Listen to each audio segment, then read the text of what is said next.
Good morning, students. Here is Ekil Akhwani, your science teacher at Scholars Public School, Javra. And today we are going to deal with the next part of our chapter number 10, that is light, reflection and reflection.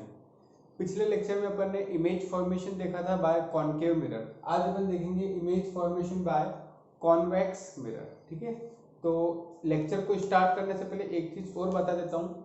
शायद मैंने पहले भी बता चुका हूँ आपको कि जो कॉनकेव मिरर होता है इसको अपन क्या बोलते हैं, इसको अपन कन्वर्जिंग मिरर भी कहते हैं, कन्वर्जिंग मिरर. ठीक है, और जो कॉन्वेक्स मिरर होता है इसको अपन डाइवर्जिंग मिरर भी कहते हैं, डाइवर्जिंग मिरर. ठीक है, ऐसा क्यों कहते हैं कि कॉनकेव मिरर में क्या होता है, जितनी भी रेज पैरेलल आती है वो सभी क्या होती है, एक पॉइंट पर जाके कन्वर्ज हो जाती है. वहीं अगर अपन बात करें कॉन्वेक्स मिरर की, तो यहाँ पर जितनी भी रेज पैरेलल आएगी तो वो क्या हो जाएगी, डाइवर्ज हो जाएगी, दूर दूर चली जाएगी एक दूसरे से. इसमें सब पास में आ जाती है कॉनकेव मिरर में, और डाइवर्ज कॉन्वेक्स में क्या होती है, सब एक दूसरे से दूर चली जाती है. ठीक है, तो ये तो वैसे ऑलरेडी शायद मैं बता चुका था आपको. अब अपन को आज देखना है image formation by convex mirror. ठीक है, तो अब कॉन्वेक्स मिरर मैंने यहाँ पे बना दिया है. ठीक है, ये इसके रिफ्लेक्टिंग सरफेस है, ये इसकी पॉलिश्ड सरफेस है. ठीक है, सेंटर आपको पता है कि इस तरीके से घूम रहा है, तो इसका सेंटर यहीं कहीं होगा. तो ये हो गया इसका सेंटर ऑफ कर्वेचर और ये हो गया इसका फोकस. ठीक है, इन दोनों के बीच में आपको रिलेशन भी पता है. अब कॉन्वेक्स मिरर में अपने पास सिर्फ दो ही केस होते हैं. जैसे वहां पे अपन ने बहुत सारे केस देखे थे कॉनकेव मिरर में, यहाँ पे अपने पास सिर्फ दो ही केस होते हैं. पहला तो ये है कि ऑब्जेक्ट जो है, ऑब्जेक्ट अगर इंफिनिटी पे है. ठीक है, तो यहाँ पे मैं लिख देता हूं first position of object. Object कहां पर है, ऑब्जेक्ट कहां पर है, ऑब्जेक्ट है एट इंफिनिटी. ऑब्जेक्ट इंफिनिटी पर है. इंफिनिटी पर मतलब बहुत ही ज्यादा दूर है. ठीक है, जैसे मैं बात करूं स्टार बहुत ज्यादा दूर है अपन से, तो ऐसे ही ऑब्जेक्ट बहुत ज्यादा दूर है. ठीक है, तो इंफिनिटी से मैंने आपको कॉनकेव मिरर के केस में बताया था कि जो रेज आती है वो हमेशा कैसी आती है, पैरेलल्स आती है. तो मान लेते हैं कि दो रे आ रही है यहाँ पे, जो दोनों कैसी आएगी, पैरेलल आएगी.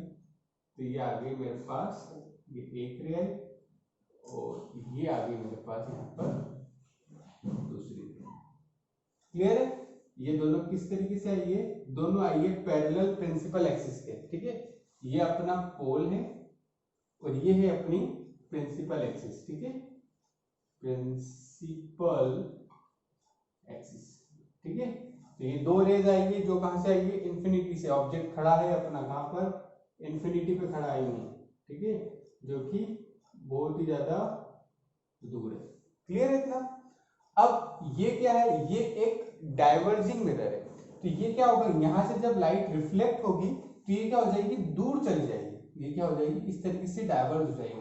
तो इस तरीके से जब ये होगी तो ये इस तरीके से यूं होकर ये डाइवर्ज हो जाएगी. ठीक है, तो ये डाइवर्ज हो गई, ये इंसिडेंट आई और ये रिफ्लेक्ट होकर क्या होगी, ये डाइवर्ज हो गई. ऐसे ही क्या होगा, ये वाली जो रे आई है ये भी इसके पैरेलल है और ये भी क्या हो जाएगी, इसी तरीके से ये भी क्या हो जाएगी, डाइवर्ज हो जाएगी. क्लियर है इतना.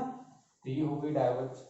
अब ये दोनों रेस कहीं पे मिलेगी क्या, अभी अभी तो नहीं लग रहा, लेकिन अगर इन्हें अपन पीछे की तरफ एक्सटेंड करें तो अपन को क्या लगेगा, ये कि पीछे की तरफ से जब अपन एक्सटेंड करेंगे तो अपन को लगेगा कि ये यहाँ पे आके जो इसका फोकस है, फोकस पे आके क्या हो जाएगी, मिल जाएगी. और जिस पॉइंट पे मिलती है वहीं पे क्या बनती है, इमेज बन जाती है. ठीक है, तो यहाँ पे जो अपनी अगर अपन देखें तीन चीजें अपन बताते हैं. क्या बताते हैं, पोजीशन,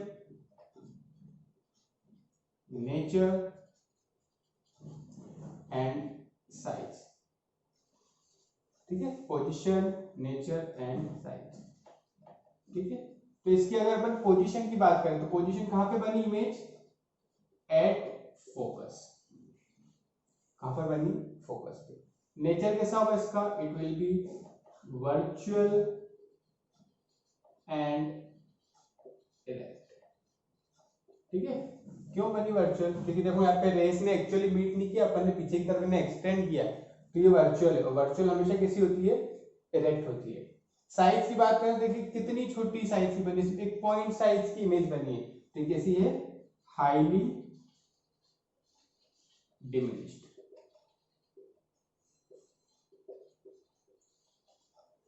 क्लियर है इतना? तो ये हो गई अपनी इमेज कैलकुलेट जब ऑब्जेक्ट कहां पर है, इन्फिनिटी पर। क्लियर है इतना? चलिए अब इसकी एक पोजीशन और होती है, वो अपन कहां पे होगी, anywhere between pole and infinity, pole और इन्फिनिटी के बीच में कहीं पर भी रहते हैं। लेकिन उससे पहले एक क्वेश्चन और है जो मैं आपको बता देता हूँ, पहले एग्जाम में भी आ चुका है ये इस तरीके से, और 1 मार्क्स में पूछा जा सकता है आपसे भी। ठीक है, तो क्या होगा यहाँ पे कि कैसे आया था क्वेश्चन, वो आप देख लीजिए। इस तरीके से सेम पूरा का पूरा डायग्राम बना हुआ आया था। कौन सा डायग्राम, ये डायग्राम यहाँ पे बना हुआ आया था। ठीक है, अब यहाँ पे पूछा गया था कि इस रे डायग्राम में एंगल ऑफ इंसिडेंट और एंगल ऑफ रिफ्लेक्शन को मार्क करो, कि एंगल ऑफ इंसिडेंट कहां पर है और एंगल ऑफ रिफ्लेक्शन कहां पर है, उसको मार्क करो। तो एंगल ऑफ इंसिडेंट और एंगल ऑफ रिफ्लेक्शन अपन किस तरीके से मार्क करते हैं, पहले एक चीज ध्यान रखना, अपन को उसके लिए क्या चाहिए रहता है, अपन को चाहिए रहती है नॉर्मल। नॉर्मल के बाद ये अपन क्या करते हैं, इंसिडेंट एंगल और नॉर्मल के बीच में जो एंगल रहता है उसको अपन बोलते हैं एंगल ऑफ इंसिडेंस, और रिफ्लेक्टेड रे और नॉर्मल के बीच में जो एंगल रहता है वो एंगल ऑफ रिफ्लेक्शन। तो नॉर्मल हमेशा ध्यान रखना कि मिरर वाले केस में जो नॉर्मल बनती है, किसी भी पॉइंट पे अपन नॉर्मल, अपन को इस पॉइंट पे नॉर्मल चाहिए ना, तो इस पॉइंट पे जो भी नॉर्मल बनेगी वो हमेशा कहां से पास होती जाएगी, सेंटर ऑफ कर्वेचर से। तो एक रे बना दो, कैसी बनाना है वो होना चाहिए सेंटर ऑफ कर्वेचर से आपकी दिखना चाहिए। ठीक है, इस तरीके से जैसे ये आ रही है, ये अपने सेंटर ऑफ कर्वेचर, तो ये हो गई अपनी नॉर्मल।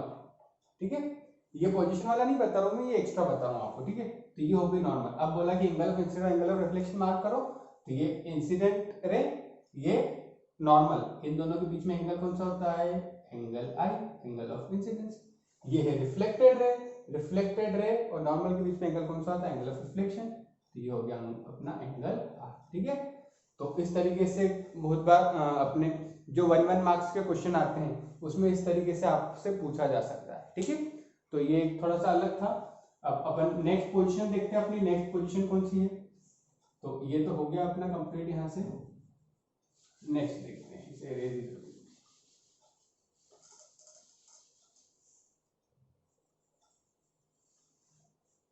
अब नेक्स्ट पोजीशन जो है ना वो है अपनी एनीवेयर बिटवीन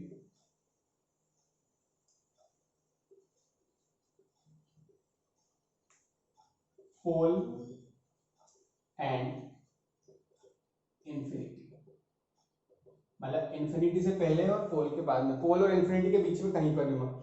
तो अपन सबसे पहले क्या करेंगे, सबसे पहले अपन बनाएंगे एक मिरर। कौन सा मिरर बनाना है, कॉन्वेक्स मिरर। ये बन गया मेरा कॉन्वेक्स मिरर, तैयार हो गया एकदम अच्छा सा प्यारा सा। अब क्या करना है, एक प्रिंसिपल एक्सिस बना दी, ये हो गई मेरी प्रिंसिपल एक्सिस।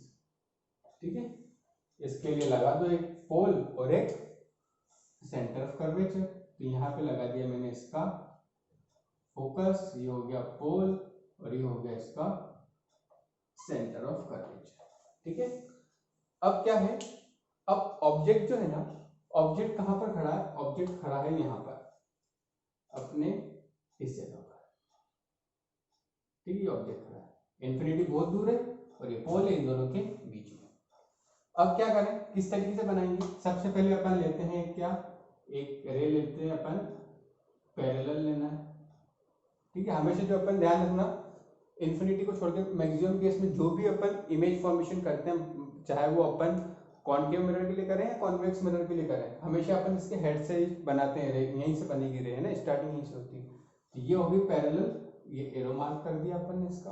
ठीक है, पैरेलल वाली कहाँ से पास होती है, इसमें फोकस से पास होती है। एक्चुअली ये जाएगी इधर, लेकिन अपीयर ऐसा करेगी कि ये फोकस में से आ रही है। ठीक है, तो इस तरीके से अपन बना दो यहाँ पर।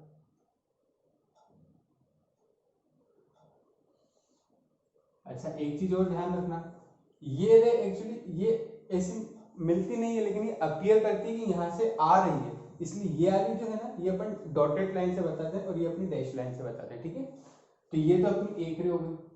अब अपन को क्या बताना है, पोल और इन्फिनिटी के बीच में, तो एक रे अपन को और लगेगी। एक और क्या करो, एक और अपन पास कर देते हैं कहाँ से, सेंटर ऑफ कर्वेचर से। तो ये जो है ना, ये सेंटर ऑफ कर्वेचर से पास कर देते हैं। तो सेंटर ऑफ कर्वेचर से कैसे जाएगी, इस तरीके से, ठीक है, और यूं करके, ठीक है। ये थोड़ा सा स्ट्रेट बनाना, अगर थोड़े से आपको लग रहा हो कि टेढ़ी होगी, बिल्कुल इस पॉइंट से ये सेंटर ऑफ कर्वेचर पे एकदम स्ट्रेट लाइन यहाँ तक सीधी सीधी लाना है, और यहाँ पे फिर डॉटेड कर देना। सेंटर ऑफ कर्वेचर पे जहाँ पे जाती है उसी पाथ पर वो क्या हो जाती है, वापस आ जाती है, ठीक है। अच्छा अब ये देखो, एक रे ये थी जो, और एक रे ये है, ये दोनों इस पॉइंट पर आके मिली है। इस पॉइंट पे जहाँ पे मिली है वहां पे क्या बन जाएगी अपनी, वहां बन जाएगी अपनी इमेज। तो ये बन गई अपनी इसकी इमेज, ठीक है। तो ये हो गया। इसके लिए अब क्या लिखना है अपन को, position, nature and size. Position, nature, size. Position कहां पे बनेगी, पोल और फोकस के बीच में ही बनेगी हमेशा, ठीक है। तो इसे मैं इरेज कर देता हूँ, ऊपर आप लिख देना, between pole and focus. Clear. Nature क्या रहेगा, देखिए ऊपर इरेक्ट है, मतलब जो हो गई वर्चुअल एंड इरेक्ट, ठीक है। साइज देखिए, ऑब्जेक्ट की साइज बड़ी थी, इमेज की साइज छोटी हो गई, तो कैसी हो गई, डिमिनिश्ड। डिमिनिश्ड मतलब छोटी, वो बिल्कुल पॉइंट साइज की रहती है ना, एकदम छोटी थी तो सिर्फ अपन बोलते हैं हाईली डिमिनिश्ड। यहाँ पे एकदम पॉइंट साइज की तो नहीं हुई, कुछ ना कुछ तो हाइट दिख रही है अपन को, ठीक है, ऐसी डिमिनिश्ड हो गई है, छोटी हो गई। क्लियर है। तो जो अपने कॉन्वेक्स मिरर रहते हैं, इसमें अपने पास सिर्फ दो ही केसेस रहते हैं। ये जो अपना केस थी, केस नंबर सेकंड था, ठीक है। तो इसमें अपने पास सिर्फ दो ही केस रहते हैं। अच्छा, एक क्वेश्चन और पूछा जाता है, name the mirror which always produces diminished image of an object. एक ऐसे मिरर का नाम बताओ जो हमेशा डिमिनिश्ड इमेज ही देता है। तो कौन सा मिरर है वो, कॉन्वेक्स मिरर। देखिए दो क्वेश्चन देखिए, दोनों में अपन को इमेज कैसे मिली, डिमिनिश मिली। डिमिनिश मतलब छोटी मिली ऑब्जेक्ट से, ठीक है। तो कॉन्वेक्स मिरर हमेशा अपन को डिमिनिश्ड इमेज ही देता है। एक क्वेश्चन और बनता है कि name the mirror which always produces virtual and erect image, ठीक है। वर्चुअल और इरेक्ट इमेज देता है हमेशा, ऐसा कौन सा मिरर है। तो ऐसे दो मिरर है, एक तो अपने पास हो गया कॉन्वेक्स मिरर, और जो प्लेन मिरर होता है ना, वो भी वर्चुअल और इरेक्ट ही देता है, ठीक है। तो इस तरीके से अपन ने दे दिया। अच्छा, प्लेन मिरर के लिए एक और क्वेश्चन बन सकता है क्या, name the mirror which always produces virtual and erect image end of the same size of the object, ठीक है। ऐसे मिरर का नाम बताओ जो हमेशा वर्चुअल और इरेक्ट इमेज देता है, और कैसी देती है, उस इमेज की साइज हमेशा जितनी ऑब्जेक्ट की साइज देती है उतनी ही इमेज की साइज देती है। तो वो कौन सा होता है, प्लेन मिरर, ठीक है। तो इस तरीके से अपन ने जो भी इमेज फॉर्मेशन थी वो सभी आज अपन ने कंप्लीट कर ली है। तो होपफुली ये सब आपको समझ में आ गया होगा। कोई डाउट आता है तो मुझे कमेंट सेक्शन में बता दें। आज के लिए इतना ही, थैंक यू।